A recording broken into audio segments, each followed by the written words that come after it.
Everyone, welcome है आपका UPSC and state PCS current affairs के सीरीज में। मेनली हम लोग टारगेट कर रहे हैं यूपीएससी प्री 2025 को, लेकिन उसके साथ साथ बहुत सारे स्टेट पीसीएस में अब यूपीएससी सिविल सर्विस प्रीलिम्स की तरह से क्वेश्चंस पूछे जा रहे हैं करंट अफेयर्स में खासकर। तो हम लोग इसको आगे बढ़ते हैं। अब देखो, एक क्लाउड सीडिंग के ऊपर देखो कितने बार आ चुका है आर्टिकल्स। अब देखो बार बार क्लाउड सीडिंग आ रहा है, मतलब क्लाउड सीडिंग इंपॉर्टेंट है।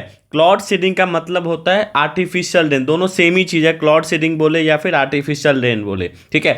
आर्टिफिशियल रेन का क्यों जरूरत पड़ता है? देखो बहुत ज़्यादा पॉल्यूशन होने के कारण, अगर रेन बारिश होने के कारण क्या होता है, जितने भी एटमॉस्फेयर में पॉल्यूशन है वो सेटल डाउन हो जाता है, ठीक है। तो कभी कभी अगर बारिश नहीं होता है, नेचुरली बारिश नहीं होता है, तो हम लोग आर्टिफिशियली बारिश को कराते हैं, ठीक है। मैन मेड रेन करवाते हैं, ठीक है। That is called artificial rain.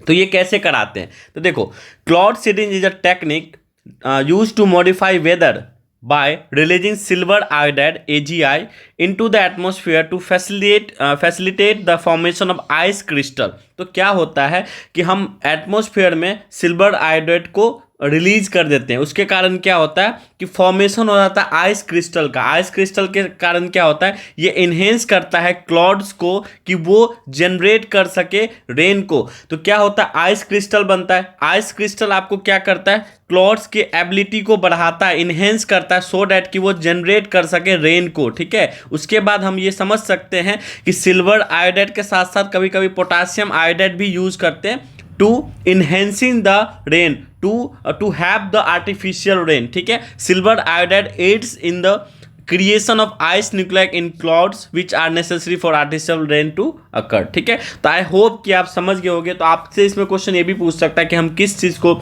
Release करते हैं एटमॉस्फेयर में to have a cloud seeding, to have a atmosphere rain, ठीक है। नेक्स्ट देखते हैं, India drop 2 places but remains among the top 10 climate performer. तो सबसे पहला बात ये समझ में आना चाहिए, जो क्लाइमेट चेंज परफॉर्मेंस इंडेक्स है वो कौन रिलीज करता है, कौन पब्लिश करता है? तो समझो, जो जर्मन वॉथ है या new climate institute and climate action network international जो है ना, ये लोग रिलीज करते हैं, ठीक है। लेकिन इसमें आप देखोगे ना, इंडिया का रैंक 10th है।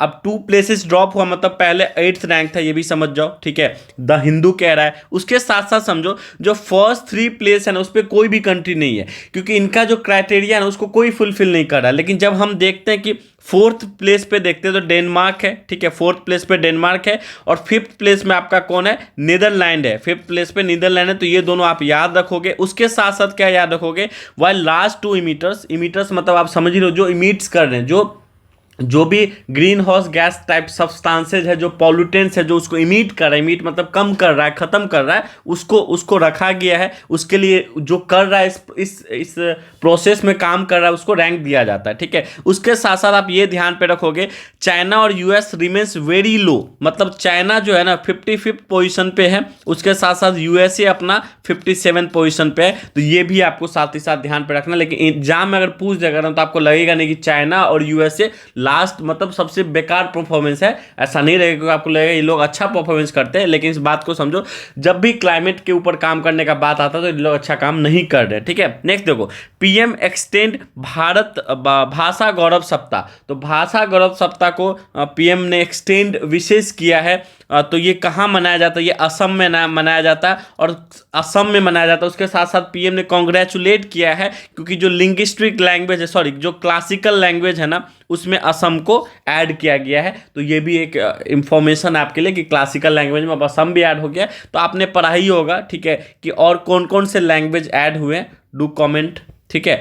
नेक्स्ट देखो, इंडिया का जो 24 से 25 तक का है, कॉफी क्रॉप में भी अनचेंज एट 3.7 लाख टन। तो देखो, कॉफी के ऊपर न्यूज आ रहा है, तो हमें पता होना चाहिए कॉफी से रिलेटेड सब कुछ फैक्ट। अगर आपको पता है मैंने पिछले भी करंट अफेयर्स में बताया, ये लेक्चर 2 है हमारा प्री के लिए, लेकिन ऑलरेडी हमने 1 साल का करंट अफेयर्स अक्टूबर तक कराया है बीपीएससी के लिए, तो वो भी बहुत रेलिवेंट है। लेकिन तब भी हम आपको बता देते हैं कि कॉफी जो है इंडिया जो 5th लार्जेस्ट एक्सपोर्टर है, ठीक है। तो 5th लार्जेस्ट एक्सपोर्टर इंडिया, लेकिन 7th लार्जेस्ट प्रोड्यूसर है। तो ये पता होना चाहिए। 5वां स्थान इसका क्या है, एक्सपोर्ट करने में, बाहर भेजने में, लेकिन प्रोड्यूसर में 7th है, ठीक है। ये भी ध्यान पे रखना है।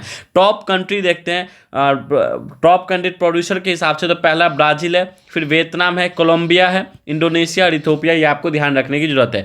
लेकिन अगर हम देखें तो इंडिया में कौन कौन से टॉप इंडिया में टॉप कॉफ़ी प्रोड्यूसर स्टेट कौन कौन सा है, तो कर्नाटका, केरला, तमिलनाडु। ये आपको बिल्कुल ध्यान पे रखने की ज़रूरत है। और हमने पिछले क्लास में बताया था कि हेड क्वार्टर कहाँ है कॉफ़ी बोर्ड का, ये आपको पता होना चाहिए कि इस तरह के क्वेश्चंस यूपीएससी पूछ रहा है। ठीक है, नेक्स्ट हम लोग देखते हैं between hope and hurdles on the high sea. तो हाई सी न्यूज में है, उसके साथ साथ न्यूज में क्या है, biodiversity beyond national jurisdiction agreement. तो ये क्या है, नेशनल जुरिडिक्शन वाटर से रिलेटेड क्या है, हाई सी का मतलब क्या होता है, सब हम लोग देखेंगे। हाई सी का मतलब होता है एक्सटेंड 200 नॉटिकल माइल्स। देखो हमारा ये कोस्टल एरिया है, कोस्टल एरिया से कुछ 12 नॉटिकल माइल्स होता है, कुछ 20 नॉटिकल माइल्स तक हम ये अधिकार मिला के हम क्या कर सकते हैं। लेकिन जब हम 200 नॉटिकल माइल से बाहर जाते हैं तब वो अधिकार हमारा नहीं है, वो हाई सी में आता है, वो इंटरनेशनल जुरिडिक्शन है और ये किसी एक का नहीं है। ठीक है, तो ये आपको पता होना चाहिए। यूएन हाई सी ट्रीटी भी साइन हो चुका है, तो उसके बारे में पढ़ते हैं। Agreed under UN convention, United Nation convention on the law of the sea, UN clause. UN clause आपको बिल्कुल पता होना चाहिए कि देखो अगर मान लो हाई सी के ऊपर क्वेश्चन बनाता है यूपीएससी, तो आपको वो पूछेगा कि आपको यूएन क्लॉज पता है कि नहीं पता है। आपको यूएन क्लॉज पता होना चाहिए, नहीं पता है तो आपको थोड़ा सा प्रॉब्लम हो, क्योंकि मल्टीपल ऑप्शंस होते हैं। ठीक है, the treaty is commonly known as the agreement on biodiversity beyond the national jurisdiction. तो यूएन क्लॉज के अंदर जो ट्रीटी साइन हुआ उसको हम और भी क्या कहते हैं, तो biodiversity beyond the national jurisdiction. ये हम लोग देखते हैं, सबको देखें, यूएन क्लॉज के बारे में पूरा देखेंगे। ठीक है, देखो जिनेवा कन्वेंशन जो है ना हाई सी के ऊपर 1958 में साइन हो चुका है, तो ये अलग कन्वेंशन है हाई सी के ऊपर। तो जिनेवा कन्वेंशन ऑन हाई सी भी आपसे पूछ सकता है। ठीक है, देखो अब यूएन क्लॉज को देखते हो तो 1982 में बना है, लेकिन ये फोर्स में कब आया, लेकिन ये केम इनटू फोर्स का मतलब ये होता है कि ये अपना काम कब स्टार्ट किया या फिर कब नोन में आया, इसका आप समझ सकते हो। 1994 में ये केम इनटू फोर्स में आया। देखो केम इनटू फोर्स का मतलब ये होता है कि कोई बॉडी बन गया, लेकिन वो अपना वर्क करना कब स्टार्ट किया, तो 1994 से हुआ। मैरीन एरिया को 5 मेन जोन में बांटा गया है।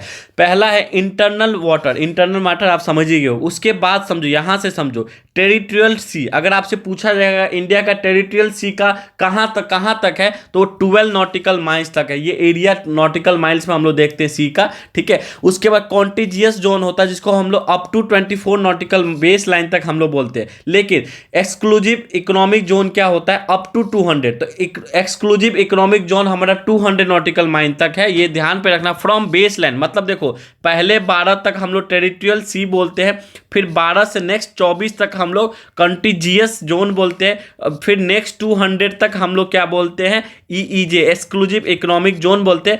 बियॉन्ड द 200 मतलब 200 से ऊपर जो होता है उसको हम लोग हाई सी बोलते हैं। ये डेफिनेशन दिमाग में क्लियर कट होना चाहिए, क्योंकि यूपीएससी आपको फंसाएगा यहीं पे। देखो disputes can be submitted to the international tribunal. ठीक है, international tribunal for the law of sea establish under the convention to the international court of justice. समझ में आया, तो इसके जो भी चीजें होगा वो इंटरनेशनल कोर्ट ऑफ जस्टिस में सुनवाई होगा। अब मुझे बताओ इंटरनेशनल कोर्ट ऑफ जस्टिस का हेड क्वार्टर कहाँ है, अगर नहीं पता है तो पता होना चाहिए, क्योंकि आप आई होप कि आप समझदार हो। नहीं पता है तो सर्च कर लो, क्योंकि थोड़ा सा आप भी अगर मोबाइल उठाते हो थोड़ा सर्च करते हो तो थोड़ा एक क्यूरियोसिटी आएगा। हो सकता है international court of justice definitely हम लोग पढ़ाएंगे आगे, लेकिन हो सकता है कि आपको कुछ और दिख जाए और कुछ और अंडरस्टैंडिंग क्रिएट हो जाए। तो अपने आप को सीमित करके मत रखो, अपने आप को खोल के रखो, क्योंकि ये सिविल सर्विस का एग्जामिनेशन है। अब देखो एक India is a member, India member है यूएन क्लॉज का, India is a member of UN clause, लेकिन आपको आश्चर्य लगेगा US is not a member. ठीक है, उसके साथ साथ India is the 12th largest EEZ in the world. Obvious सी बात है इंडिया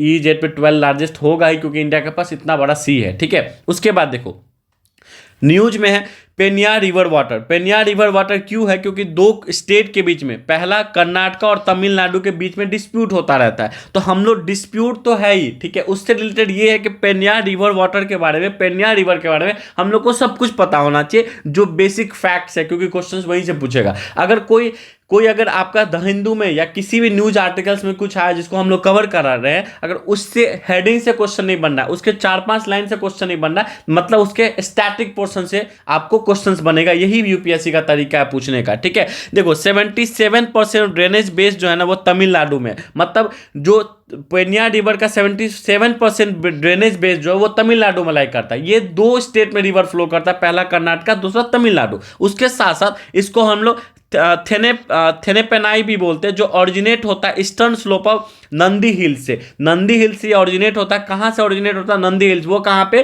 कर्नाटका में, ठीक है। उसके बाद ये तमिलनाडु में जाता है और फाइनली बे ऑफ बंगाल में ये ड्रेन कर देता है। इसका मतलब ये है कि पेन्नार रिवर जो है ईस्ट फ्लोइंग रिवर है, क्योंकि बे ऑफ बंगाल में जो भी रिवर ड्रेन आउट होगा उसको हम लोग क्या बोलेंगे? East flowing river. I hope I make all the statement clear, ठीक है। Mention in Sangam literature, Sangam literature में भी ये मेंशन है। ये बात आप ध्यान पे रखना, ये आर्ट एंड कल्चर का पार्ट है, तो आप समझ लो कैसे हम लोग लिंक कर रहे हैं, ठीक है। देखो उसके बाद देखो Srivilliputhur grizzled squirrel wildlife sanctuary, ये की protected area near the river है। तो आपसे पूछ सकता है कि इस रिवर से कौन सा वाइल्ड लाइफ सेंचुरी कनेक्टेड है। तो डेफिनेटली ऐसा क्वेश्चन पूछा जाता है, पहले भी पूछा गया है कि ब्रह्मपुत्र से रिलेटेड कौन सा नेशनल पार्क पड़ता है। ऐसे क्वेश्चन पूछेंगे जो असम में है, ठीक है।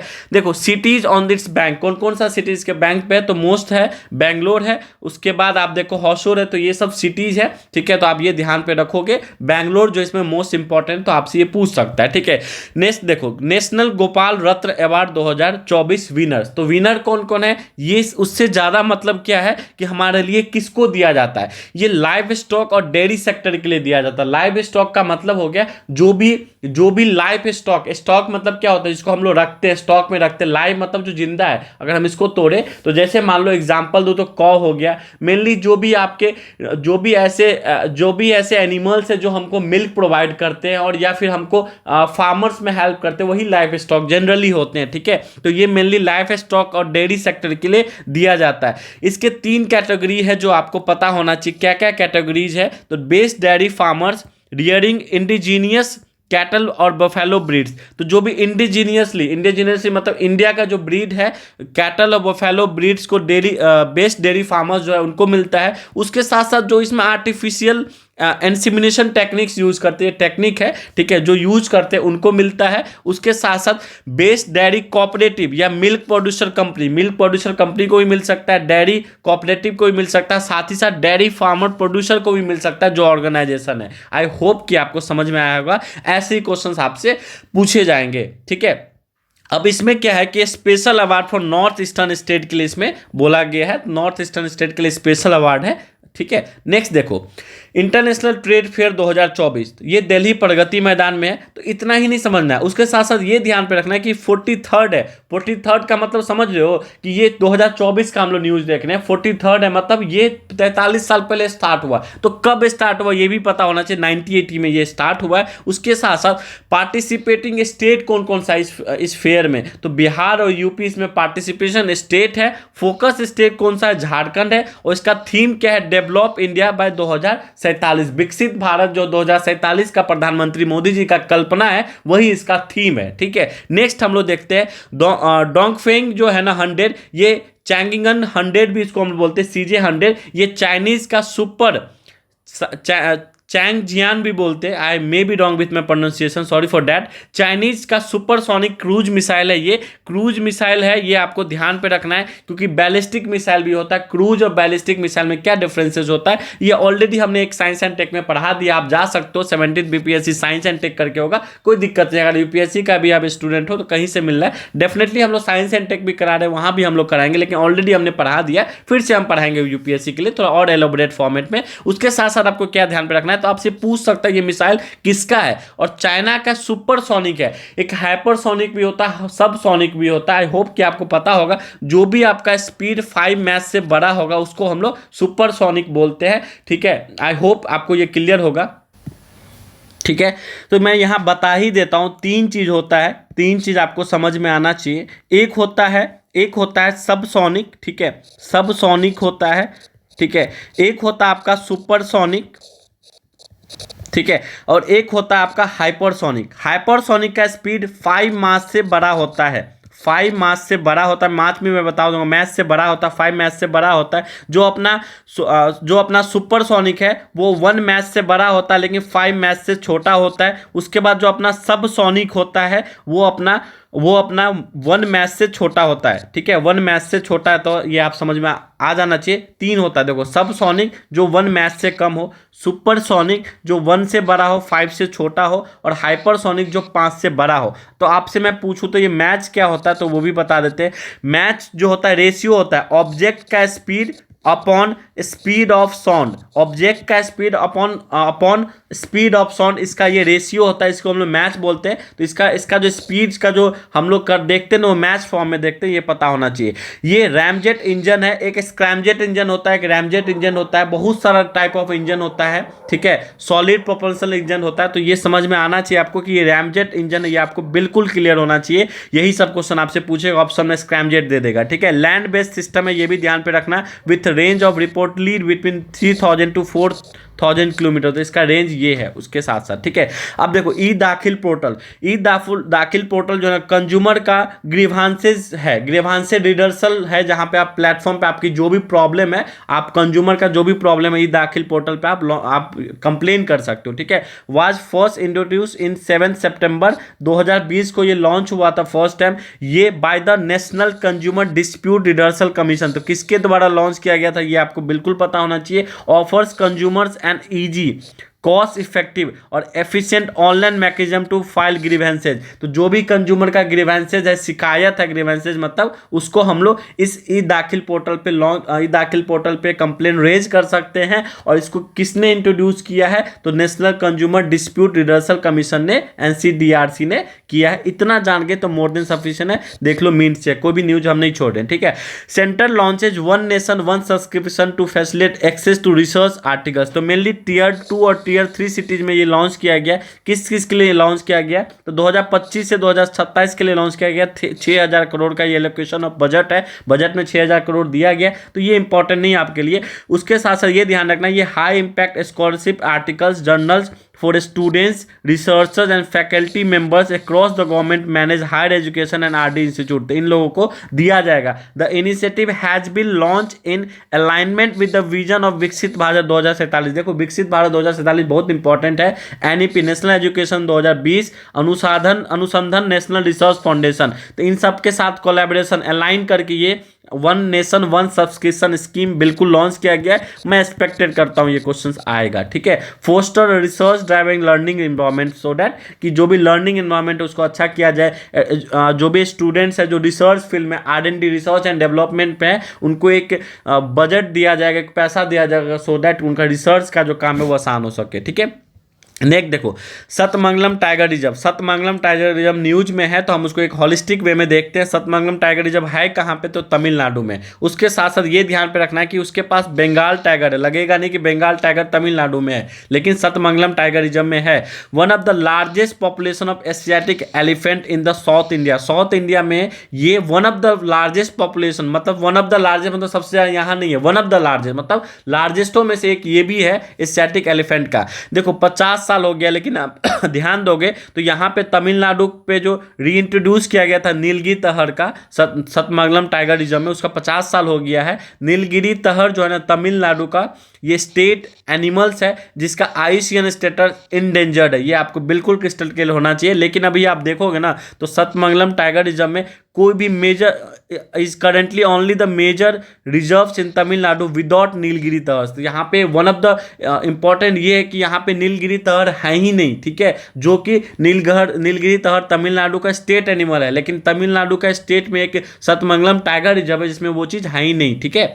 नेक्स्ट देखते हैं Indian army successfully concludes multi agency, यहीं पे क्लियर होता है मल्टी एजेंसी मतलब बहुत सारे एजेंसी है। डिजास्टर रिलीफ एक्सरसाइज संयुक्त विमोचन 2024, तो संयुक्त विमोचन जो है ना वो आपका मल्टी एजेंसी डिजास्टर रिलीफ है। देखो हम भी क्या करते हैं, जब भी हम लोग संकट में रहते हैं तो क्या करते हैं, संकट में रहते हैं तो हम लोग चाहते हैं जो हनुमान चालीसा करते हैं, विमोचन करते हैं, तो उसी तरीके से ये नाम रखा गया है multilateral annual joint humanitarian assistance and disaster relief exercise है। ये बिल्कुल ध्यान पे होना चाहिए। ये अहमदाबाद में हुआ एक्सरसाइज ठीक है, ये आपको बिल्कुल पता होना चाहिए। क्वेश्चंस यहीं से बनेगा क्योंकि इसके पीछे कारण ये अहमदाबाद एंड पोरबंदर में हुआ है 1819 नवंबर 2024 तक, इसलिए बनेगा। देखो कभी भी आप पढ़ो ना तो आप समझो क्वेश्चंस क्या बन सकता है, ये बिल्कुल समझो, ठीक है। अब मैं आपको कहूंगा कि अगर आप इसको लिख रहे हो, लिखने से अच्छा मैं मानूंगा कि इसका same as it is print out करवा लो और उसको मल्टीपल टाइम रिवाइज करो। जब आपको लगे कि आप 3-4 बार रिवाइज कर लिए इसको, तब जाके एक बार एक शॉर्ट नोट्स बना लो, क्योंकि जब 3-4 बार आप पढ़ोगे तो बहुत सारा चीज़ आपको नोट्स में नहीं लिखना होगा। ये 9 पेज का आज नोट्स है, जब आप 3-4 बार पढ़ के चौथे बार नोट्स बनाओगे तो मुश्किल से एक पेज में, मतलब A4 शीट के एक साइड में ये न्यूज़ बन जाएगा, क्योंकि मल्टीपल चीज़ तो आपको याद ही हो जाएगा, जो याद नहीं होता उसी का नोट्स बनाया जाता है, ठीक है। देखो पीएम मोदी ने अभी विजिट किया गुयाना, और first visit by Indian head of state in 50 years, 50 साल में पहला ऐसा है प्रधानमंत्री जो इस कंट्री को विजिट किया है। मेनली ये जॉर्जी टाउन को विजिट किए, तो ये टाउन मेंशन हो सकता है, एग्जाम में पूछ सकता है कि किस कंट्री में, ठीक है। नेक्स्ट देखो टीबी डिक्लाइन रेट 17.7%। तो सबसे अच्छी बात ये है कि इंडिया में टीबी का डिक्लाइन हो रहा है, और इंडिया ने कमिट किया है कि 2024 तक कंप्लीट एलिमिनेट कर देंगे 2025 तक टीबी, और यही साल 2025 है। और WHO का मानना है कि वो 2030 तक करेगा, तो अहेड ऑफ WHO हमारा कमिटमेंट है कि 2025 तक हम इसको कंप्लीटली खत्म कर देंगे, एलिमिनेट कर देंगे। देखो नेशनल स्ट्रेटेजिक प्लान 2017 से 2025 तक के लिए बनाया गया था फॉर टीबी, तो एलिमिनेट टीबी 2025, तो 2017 से 2025 तक एक नेशनल स्ट्रेटेजिक प्लान बनाया गया था, उसके तहत बोला गया था कि 2025 में हम एलिमिनेट कर देंगे टीबी को, ठीक है। 5 year ahead of United national sustainable develop goal SDG target 2030 में जो है ना कमिटमेंट जो सस्टेनेबल डेवलपमेंट गोल का यूएन नेशन का WHO ने भी बोला है उससे पहले ही, ठीक है। उसके साथ साथ क्या ध्यान पे रखना है कि ग्लोबल जो डेडलाइन है ना, मतलब डिक्लाइन जो हुआ ग्लोबली 8.3% ही टीबी कम हुआ, लेकिन जब हम अपना देखते हैं ना, जब इंडिया को देखते हैं तो 17.7% से टीबी डिक्लाइन, मतलब इंडिया काम कर रहा है। देखो उसके साथ साथ ये ध्यान पे रखना है कि बैक्टीरियल इन्फेक्शन है ये, उसके साथ साथ निक्साई पोषण योजना पूछ दे या निक्साई पोर्टल पूछ दे, दोनों टीबी से रिलेटेड है। अब इसमें 1000 रुपया सारे पेशेंट को दिया जाता है, ठीक है, पर मंथ, ठीक है। पहले इसमें 500 रुपया दिया जाता था, अब 1000 रुपया दिया जा रहा है, सो डैट वो न्यूट्रिशनल फूड खा सके, ठीक है। नेक्स्ट देखो, नेक्स्ट है ट्रांसपॉन्डर। ट्रांसपॉन्डर क्या है? Transponder aim to ensure security to the fishermen by enabling them to a two way communication while at sea. जब भी फिशर्समैन सी में रहते हैं तो उनसे साथ जो कम्युनिकेशन गैप हो जाता है उसके लिए ट्रांसपॉन्डर का यूज किया जाएगा। ट्रांसपॉन्डर क्या होता है कि रेडियो फ्रिक्वेंसी पे वर्क करता है and response to the wireless monitoring communication and control device signal. तो वायरलेस काम करता है, रेडियो सिग्नल पे काम करता है, ये आपको पता होना चाहिए। वायरलेस कम्युनिकेशन है ये। उसके बाद ये pickup and automatically respond to an incoming signal, तो इनकमिंग सिग्नल को ऑटोमेटिकली ये रिस्पॉन्स करता है। उसके साथ साथ कॉम्बिनेशन ऑफ ट्रांसमीटर और रेस्पॉन्डर, तो ध्यान पे रखना जो ट्रांसपॉन्डर है ना, ये नाम जो है ट्रांसपॉन्डर, ये दो चीज का कॉम्बिनेशन से है, ट्रांसमीटर और रेस्पॉन्डर, ठीक है। तो ये पता होना चाहिए क्योंकि एग्जाम में ऐसे ही क्वेश्चन आते हैं। Used for detecting identify and locating the object, तो किसी ऑब्जेक्ट को डिटेक्ट कर सकता है, आइडेंटिफाई कर सकता है और लोकेट कर सकता है उस ऑब्जेक्ट का कहां पे है, ठीक है। ये आपको इंपॉर्टेंट है। नमो दीदी, नमो ड्रोन दीदी स्कीम, ये बहुत इंपॉर्टेंट है क्योंकि ये इंपावर करता है सेल्फ हेल्प ग्रुप को। इसके अंदर 15,000 वीमेंस को, 15,000 सेल्फ हेल्प ग्रुप वीमेंस को आपको क्या दिया जाएगा? ड्रोन दिया जाएगा। वो क्या करेंगे? वो इसको रेंट पे देंगे फार्मर को, फार्मर को रेंट पे देंगे ये, और इससे क्या होगा कि 1 lakh per year etch self help group जो है ना, 15,000 सेलेक्टेड किया जाएगा वीमेन सेल्फ हेल्प ग्रुप को, और उसमें से सबके सब जो है ना एडिशनल इनकम कमा सकते हैं। एडिशनल इनकम मतलब समझ लो, उनका जो इनकम है उसके अलावा additional income at least 1 lakh per year वो कमा सकते हैं by giving the rent to the farmers drone, ठीक है। वो ड्रोन अगर फार्मर्स को रेंट पे देते हैं तो वो एटलीस्ट 1 लाख रुपया महीना, 1 लाख रुपया साल में कमा सकते हैं पर ईयर, ठीक है। जितने भी सेल्फ हेल्प ग्रुप वीमेन जो चूज किए गए हैं, टोटल 15,000 चूज किए गए, तो ये आपसे पूछ सकता है, ठीक है। नेक्स्ट देखते हैं, first significant result from payload on board maiden solar mission Aditya एल1। आदित्य एल1 is solar mission of India, everyone know, ठीक है। उसके साथ साथ आपको ये ध्यान पे रखना है VELC क्या है? आपका पे लोड है आदित्य L1 पे, आदित्य L1 पे जो पे लोड है वो आपका क्या है, VELC, आपको पता होना चाहिए। और जो आदित्य L1 है ना, वो लॉन्च किस व्हीकल से हुआ था, वो PSLV से हुआ था, पोलर सैटेलाइट लॉन्च व्हीकल से हुआ था, C-57 से, आपको याद होना चाहिए। अगर आप देखोगे तो VELC क्या है, तो विजिबल इमिशन लाइन क्रोमोग्राफी है, ये प्राइमरी पेलोड है आदित्य L1 से, बिल्कुल क्वेश्चन पूछ सकता है। इंडियाज फर्स्ट मिशन है टू ऑब्जर्व द सन, ठीक है, इससे हम लोग क्या करें, सन को ऑब्जर्व करें, मोस्टली सन के आउटर लेयर को ऑब्जर्व करें, that is called corona, solar corona को हम लोग ऑब्जर्व कर रहे हैं और एनालाइज करें कोरोनल टेम्परेचर, मतलब उसके चारों तरफ का टेम्परेचर क्या है, प्लाज्मा, उसके प्लाज्मा का वेलोसिटी क्या है, डेंसिटी क्या है, और स्टडी कर रहे हैं कोरोनल मास इजेक्शन को एंड द सोलर विंड को, इस चीज़ का स्टडी कर रहे हैं मेनली। अगर मैं आसान भाषा में बताऊँ तो आउटर लेयर जो सन का है उसी को हम लोग स्टडी करें विथ L1 पॉइंट, ठीक है। नेक्स्ट देखो ग्रीन बिल्डिंग काउंसिल अवार्ड अब किसको मिला, किस मॉल को मिला, ये इंपॉर्टेंट नहीं है, लेकिन ग्रीन बिल्डिंग काउंसिल अवार्ड जो है ना, इसका हेडक्वार्टर हैदराबाद में है। ये फॉर्म हुआ 2001 में as a part of Confederation of Indian Industry, CII जो है ना, कॉन्फेडरेशन ऑफ इंडियन इंडस्ट्री, उसका ये पार्ट है।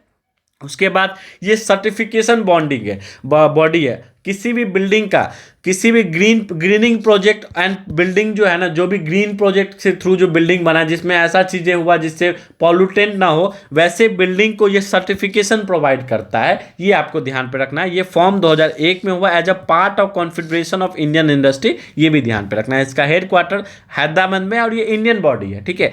नेक्स्ट देखो Dibang multipurpose hydro electric project of Arunachal Pradesh. तो दिबांग जो मल्टीपर्पज इलेक्ट्रिसिटी जनरेशन प्रोजेक्ट है वो कहाँ का है, तो हाइड्रो इलेक्ट्रिक है। हाइड्रो इलेक्ट्रिक मतलब होता है वाटर से बिजली बनाना, ये आपका अरुणाचल प्रदेश का। उसके साथ साथ ये ध्यान पे रखना है जो दिबांग डैम है ना, इंडिया का हाईएस्ट डैम है। मैं लॉन्गेस्ट और लार्जेस्ट की बात नहीं कर रहा हूँ, आपको पता होगा, मैं हाईएस्ट डैम का बात करूँ तो दिबांग है, वो अरुणाचल प्रदेश में, ये ध्यान पे रखना है।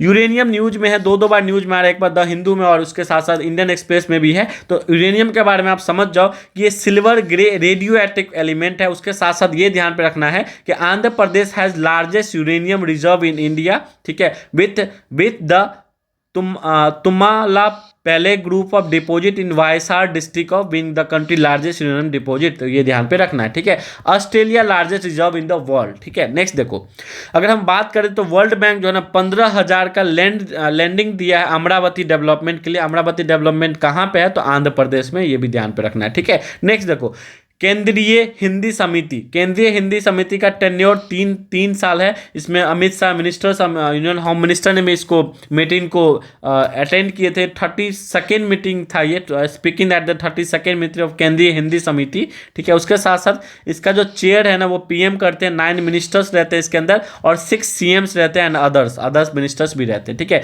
अब देखो नेक्स्ट न्यूज है मिंके वेल जो है ना उसको can hear high frequency sound, तो ये कितना फ्रीक्वेंसी सुन सकते हैं, तो एज हाई एज 90 किलोहर्ट्ज, तो ये डिटेक्ट कर सकता है हाई फ्रीक्वेंसी को, जो 90 किलोहर्ट्ज का भी हो उसको डिटेक्ट कर सकता है। कौन, मिंके वेल्स। तो ये एक तरह का वेल है जो फैमिली बैलिन और ग्रेट वेल फैमिली से बिलोंग करता है। उसके साथ साथ दो तरह का आप देखो, एक कॉमन मिंके होता है, एक अंटार्कटिका मिंके होता है। तो जो कॉमन मिंके है जिसको हम लोग बैलिनोपेट्रा बोलते हैं, जो इसका साइंटिफिक नेम है, ठीक है। उसके साथ साथ इसका आयुसियन लीस्ट कंसर्न है और ये सारे ओशियन में मिलता है, ऐसा नहीं किसी स्पेसिफिक ओशियन पैसिफिक में ही मिलता है, हर एक ओशियन में मिलता है। लेकिन जब अंटार्कटिका मिंके वेल को देखते हैं तो उसका जो आयुसियन स्टेटस है वो डेटा डेफिशिएंट है, आयुसियन स्टेटस मिलता है। उसके तहत लीस्ट कंसर्न है, ये आयुसियन जैसे जैसे स्टेटस मिलता है, हम लोग इन्वायरमेंट इकोलॉजी में देखेंगे, मैम पढ़ा रही है, मस्ट अटेंड दैट, ठीक है। डेटा डेफिशिएंट आयुसियन स्टेटस है। इसके कुछ सब स्पेसीज भी हैं जैसे dwarf minke whale and north Atlantic common minke और नॉर्थ पैसिफिक कॉमन मिंके, ये आपको पता होना चाहिए, इसके सब स्पीसीज है। अगर आप देखोगे, अगर नॉर्मली देखोगे मिंके वेल, तो ये आप देखोगे मिंके वेल, नॉर्मली मिंके वेल आपका ट्रॉपिकल, उसके साथ साथ टेम्परेट और पोलर रीजन में पाया जाता है, मेनली 65 डिग्री साउथ से लेके 80 डिग्री नॉर्थ तक। लेकिन जब कॉमन मिंके को देखोगे वेल को, ये सारे ओशन में पाया जाता है। लेकिन जब ड्वार्फ मिंके वेल को देखेंगे, जो सब स्पीज है वो लिमिटेड है सिर्फ सॉदर्न हेमिस्फीयर तक। तो ये आपको पता होना चाहिए, ठीक है, ये बेसिक डिफरेंस पता होना चाहिए कि मल्टीपल ऑप्शंस आ सकते हैं। सॉदर्न हेमिस्फीयर के बदले ईस्टर्न हेमिस्फीयर दे दे या नॉर्दर्न हेमिस्फीयर दे दे, ऑल ओशन बेसिन के बदले अटलांटिक दे दे, तो ऐसा आपसे कर सकता, घुमाया जा सकता है, ठीक है। Feed in cooler water at higher latitude, देखो कूलर वाटर्स क्यों बोला जाता है, तो जब भी हम बात करेंगे 65 डिग्री साउथ से 80 डिग्री नॉर्थ, आप देखो ना कब कहाँ का बात करें, हम लोग ऑलमोस्ट देखो तो ऊपर वाला लेयर का बात करें जहां सन कब पहुंचता है, तो हम लोग ऑलमोस्ट पोलर रीजन का बात करें, टेम्परेट और पोलर के बीच का बात करें, तो वहां पे कौन सा टेम्परेचर होगा, ऑब्वियस सी बात है कूल टेम्परेचर होगा, ऑब्वियस सी बात है 65 डिग्री साउथ का बात करें तो वो हायर लैटिट्यूड ही तो है, उसके साथ both coastal and oceanic area में ये पाया जाता है, ठीक है। नेक्स्ट देखो, नेक्स्ट है what is keratin. Keratin like हम लोग हेयर स्पा में भी केराटिन कराते हैं बालों का, तो हम लोग देख लेते हैं केराटिन जो है एक प्रोटीन है that your body produces naturally and it help keep your hair skin and nails healthy and strong. Your body produces keratin naturally, keratin जो है नेचुरली प्रोड्यूस होता है, हमारे हेयर स्किन और नेल को हेल्दी रखता है, but keratin shampoos conditioner can create hydrostasis में straighten your hair, remove improve your appearance, ये सब फालतू बात है, नहीं ध्यान पे रखना, बस इतना ध्यान पे रखना है, ये आपको ये ध्यान पे रखना है।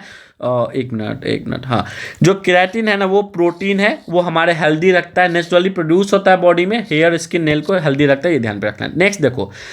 नेक्स्ट देखो इंडिया ने इंडिजिनियसली डेवलप किया है ताकि एंटीबायोटिक जो aim to tackling the AMR मतलब होता है एंटी माइक्रोबियल रेसिस्टेंस, जो हम बहुत सारे एंटीबायोटिक खाते हैं, बहुत सारा मेडिसिन, मल्टीपल मेडिसिन खाने की जो आदत है, और या फिर हम डॉक्टर के कारण भी खाते हैं सम बीमारी के कारण, तो उसके कारण हमारा जो एंटी माइक्रोबियल रेसिस्टेंस हो जाता है बॉडी में, मतलब ऐसा हो जाता है कि आप माइक्रोबियल रेसिस्टेंस हो जाता है, एंटीबायोटिक रेसिस्टेंस हो जाता है, कितना भी हम मेडिसिन लेंगे उस एक फर्क के बाद वो फर्क ही नहीं पड़ेगा, तो उसके लिए इंडिया ने डेवलप किया है जिसका नाम है नेफिथ्रोमाइसिन। जब भी वर्ड माइसिन लिखा रहेगा लास्ट में तो वो एंटीबायोटिक ही होता है, ये ध्यान पे रखना है।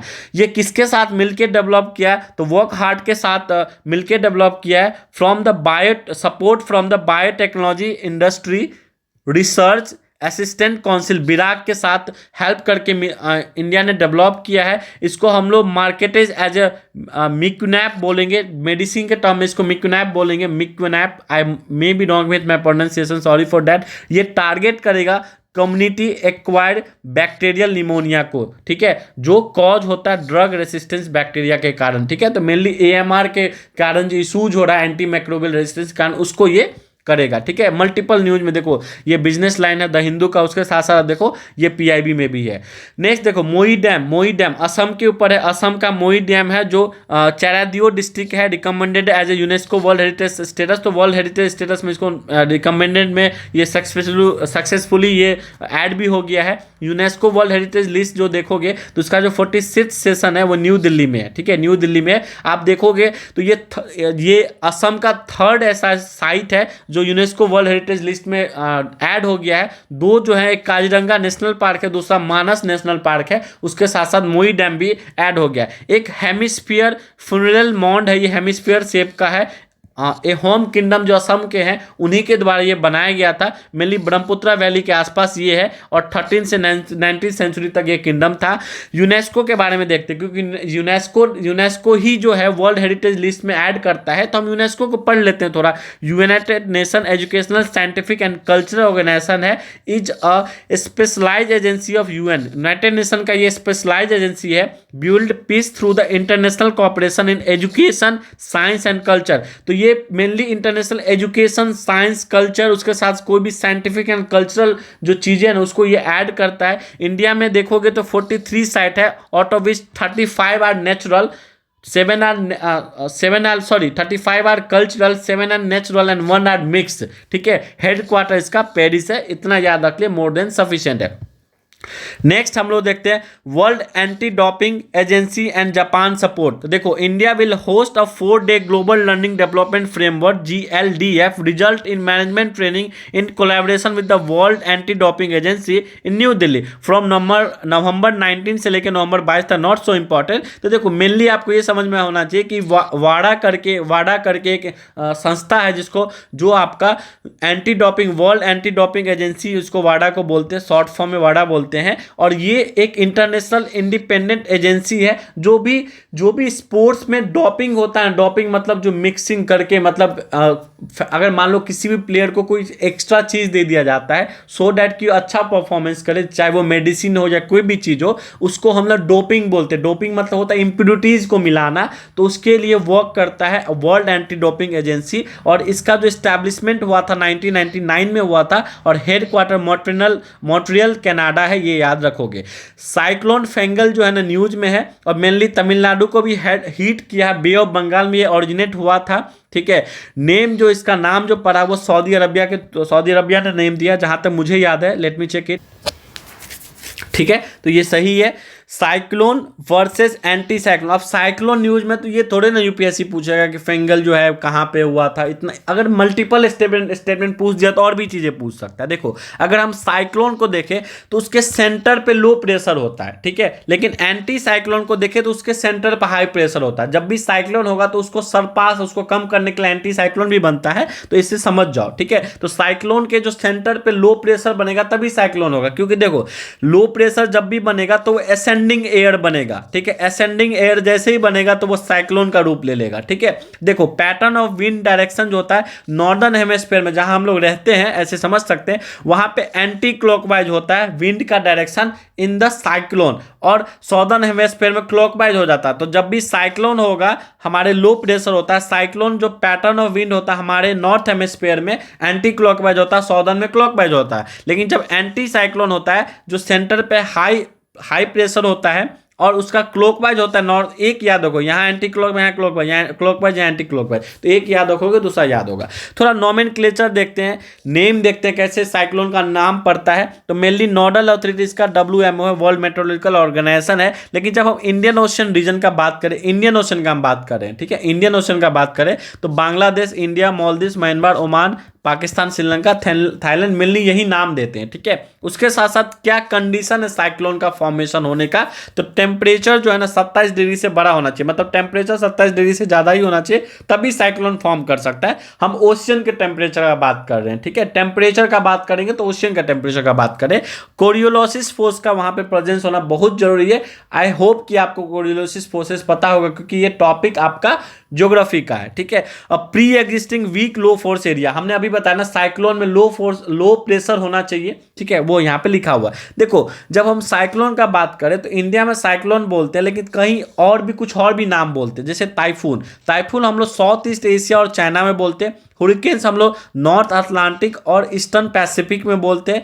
टोर्नाडोज जो है ना, टोर्नाडोज जो बोलते हैं वेस्टर्न अफ्रीका और सॉर्दर्न यूएसए में बोलते हैं। विली हम लोग मेनली ऑस्ट्रेलिया में बोलते हैं। और tropical cyclone south western Pacific और इंडियन ओशन में बोलते हैं। तो साउथ वेस्ट पैसिफिक के साथ साथ इंडियन ओशन में भी हम लोग ट्रॉपिकल साइक्लोन बोलते हैं, ठीक है। अब देखो डल लेक न्यूज में है उसके साथ साथ डल लेक में आपका एक चिनार बोट रेस भी होता है, तो ये भी ध्यान पे रख सकते हो कि पूछ सकता है ये बोट रेस कहाँ होता है। जब हम डल लेक को देखते हैं ये चारों तरफ से पीर पंजल माउंटेन से सराउंडेड है, तो ये भी इंपॉर्टेंट है। इसको हम लोग jewel in the crown of Kashmir भी बोलते हैं और श्रीनगर ज्वेल भी बोलते हैं। ये सेकेंड लार्जेस्ट लेक है जम्मू कश्मीर में, तो फर्स्ट लार्जेस्ट कौन है कमेंट कीजिए। पार्ट ऑफ नेचुरल वेटलैंड, तो ये नेचुरल वेटलैंड है। यहाँ पे 2 आइलैंड है, एक होता है रूपलंक है जिसको हम लोग सिल्वर आइलैंड बोलते हैं, और एक सोनलंक है जिसको हम लोग गोल्ड आइलैंड भी बोलते हैं, यहाँ पे है, ठीक है। 4 छोटा सा ये लेकिन है। 4 बेसिन यहाँ पे, गगरीबल, लोकुतडल, बोरडल और नागिन, ये आपसे पूछ सकता है। जो नागिन है ना वो इंडिपेंडेंट लेक है, ये भी ध्यान पे रखोगे। हैव फ्लोटिंग गार्डन, यहाँ पे एक फ्लोटिंग गार्डन है जिसको हम लोग राट बोलते हैं, ठीक है। अब देखो लिपिड न्यूज में है, लिपिड एक तरह का क्या है वो आपको पता होना चाहिए कि lipid not soluble in water में सॉल्युबल नहीं होता है।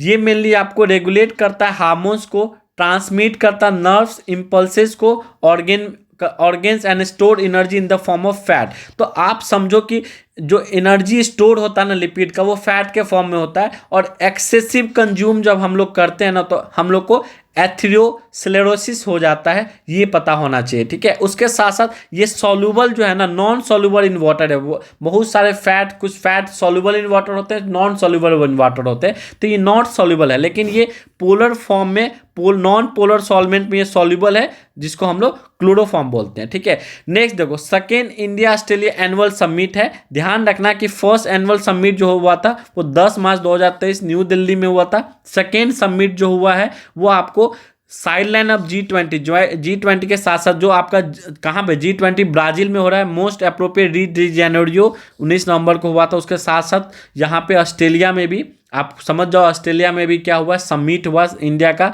Second Indian Australian annual summit हुआ था, पहला दिल्ली में, अभी ऑस्ट्रेलिया में हुआ। ठीक है, अब देखो G20 session of sustainable development and energy transition Brazil में हो रहा है अभी G20 का सेशन 2024 का, 2025 2023 में इंडिया में हुआ था G20 on sustainable development and energy transition. तो अभी पीएम मोदी ने एड्रेस किया सेशन को, किस सेशन को एड्रेस किया ये ध्यान पे, बहुत सारे सेशन होते हैं, तो जो sustainable development and energy transition का जो सेशन हुआ था उसको उन्होंने क्या किया है, एड्रेस किया है। उन्होंने उसमें बोला है कि ग्रुप को उन्होंने बोला इंडिया का पहले से यानी कि 2030 तक हम लोग क्या करेंगे, डबल कर देंगे एनर्जी एफिशिएंसी रेट को फ्रॉम और double the energy efficiency rate by 2030। Group had resolve the triple energy renewable energy capacity, renewable energy capacity को हम लोग ट्रिपल कर देंगे और एनर्जी एफिशिएंसी को 2030 तक डबल कर देंगे। ऐसा पीएम मोदी ने ब्राजील में जो हो रहा है G20 समिट के सस्टेनेबल डेवलपमेंट एनर्जी ट्रांजिशन के समिट में बोला है। ठीक है, नेक्स्ट देखो, रसिया ने क्लेम किया है कि यूक्रेन ने उनके ऊपर फायर किया है ATACMS आपका ATACMS ने उनके ऊपर फायर किया जो अमेरिका बेस आपका बना हुआ। ठीक है, ATMS जो है ना आपका an army tactical missile system है। तो ऐसा रसिया ने क्लेम किया है कि यूएसए का जो है ना ATACMS वो यूक्रेन ने उनके ऊपर फायर किया है। तो थोड़ा सा हम लोग देख लेते हैं इसको मैन्युफैक्चर कौन किया है, यूएस का डिफेंस कंपनी लॉकहीड मार्टिन ने किया है। इसका जो प्रपोल्सन है, प्रपोल्सन मतलब किस एनर्जी पे ये वर्क करता है, तो सिंगल स्टेज सॉलिड प्रोपेलेंट, जैसे हमने ऊपर में देखा था कि कैसे रैमजेट इंजन है, तो ये सॉलिड प्रोपेलेंट पे वर्क करता है और सिंगल स्टेज है, डबल स्टेज भी होता है, फोर्थ स्टेज भी होता है। ठीक है, सिंगल स्टेज है ये। These missile are fire from the high mobility artillery rocket system, तो हिमास से ये फायर किया गया था and the M270 multiple launch rocket system MLRS platform से लॉन्च किया गया था। ये टर्म सब आपसे पूछ सकता है। ठीक है, ATACMS जो है ना 24 and 7 all weather surface to surface, तो सबसे इंपॉर्टेंट ये है कि सरफेस टू सरफेस मिसाइल है, सरफेस टू एयर भी होता है, एयर टू सरफेस भी होता है, सरफेस टू एयर है ये, और ऑल वेदर है। ठीक है, और ये गाइडेड बैलिस्टिक मिसाइल है, क्रूज मिसाइल नहीं है, ध्यान पे रखना। उसका अलग अलग ट्रैजेक्टरी होता है। जब भी आप बैलिस्टिक मिसाइल देखोगे तो उसका ट्रैजेक्टरी ये होता है, अर्थ से काफी हाइट पे चलता है, लेकिन क्रूज मिसाइल अगर ये अर्थ है तो अर्थ के आसपास ही मूव करता है cruise missile. This is the slightly difference between ballistic and cruise. ठीक है, नेक्स्ट है वीर गाथा 4.0। वीर गाथा फोर्थ एडिशन है, fourth edition of project of Veer Gatha 4.0, मतलब ये 2021 में ही स्टार्ट हुआ था। ठीक है, मिनिस्ट्री ऑफ डिफेंस, मिनिस्ट्री और मिनिस्ट्री ऑफ एजुकेशन का ये कोलैबोरेशन है। रिपब्लिक डे में ये सेलिब्रेशन हैज़ ग्रांटेड, और इसमें जो मेन है ना, देखो इसमें मेन ये समझना है कि इसमें कुछ 4 कैटेगरीज में with 25 winners from each 100 winners को कंपटीशन में दिया गया है। देखो इसमें क्या हुआ है कि जो भी ग्रेड 3 से ग्रेड 5 तक बच्चे हैं उनको 25 विनर्स चूज किए हैं, ग्रेड 6 से 8 और 9 से 10 और 11 12 इन बच्चों को विनर को लिस्टेड किया गया है। और मेनली आपसे जब पूछा जाएगा वीर गाथा 4.0 तो आपको पता होना चाहिए कि 2 मिनिस्ट्री के अंदर है, मिनिस्ट्री ऑफ डिफेंस और मिनिस्ट्री ऑफ एजुकेशन का ये कोलैबोरेशन है। ठीक है, बाकी आप इसमें पढ़ लेना, इससे ज़्यादा इंपॉर्टेंट नहीं है, हमने सब कुछ पढ़ा दिया। आई होप कि आपको मैं क्रिस्टल क्लियर कर पा रहा हूं, क्योंकि बहुत मेहनत से बनता है, इतना आसानी से नहीं बनता है। हम यूपीएससी के पीछे ट्रेंड को देखते हुए हॉलिस्टिक वे में, अगर ज्योग्राफी का साइक्लोन आता है तो साइक्लोन के हर एक के बारे में हम लोग डिस्कस करते हैं, क्योंकि questions is a form of multiple question. UPSC का एक क्वेश्चन नहीं होता, मल्टीपल क्वेश्चन होता है, क्योंकि जितने ऑप्शन है वो एक क्वेश्चन ही है। मतलब 100 क्वेश्चन में अगर मान लो एवरेज 3 ऑप्शंस भी रहते हैं तो वो 300 क्वेश्चंस आपसे पूछ रहा है इनडायरेक्टली रूप से। आई होप कि आपको मजा आ रहा है। कमेंट करो सो दैट कि सीरीज को हम लोग कंटिन्यू कर सके। Thank you everyone.